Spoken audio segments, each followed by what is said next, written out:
Қазақстан үкіметі Қытайға 1,5 киікті сыйға тарту туралы шешім қабылдады. Бұл көрші елдің батысындағы популяцияны қалпына келтіруге арналған экологиялық көмек. Бірақ сарапшылар бұл әрекетті жұмсақ күштің бір көрінісі деп бағалай бастады. Сәл артқа шегінер болсақ, мұндай тәсілді Қытай бұрыннан қолданып келеді.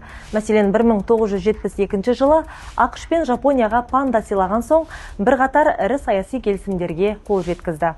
Енді Қазақстанда киік арқылы жаңа дипломатиялық құралды сынап көргісі келетін сияқты.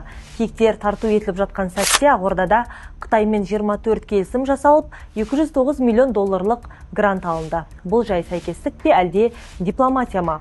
Сарапшылар мұны панда дипломатиясына теңеу әлі ерте десе де, киіктің символдық мәні Қазақстан үшін экологиялық әрі мәдени брендке айнала алатынын айтады. Қорыта айтқанда, киік дипломатиясы Қазақстанның өзін халықаралық аренада экологиялық серіктес ретінде көрсетуге жасаған алғашқы қадамы. Бұл қадамның салмағы алдағы уақытта анық байқалмақ.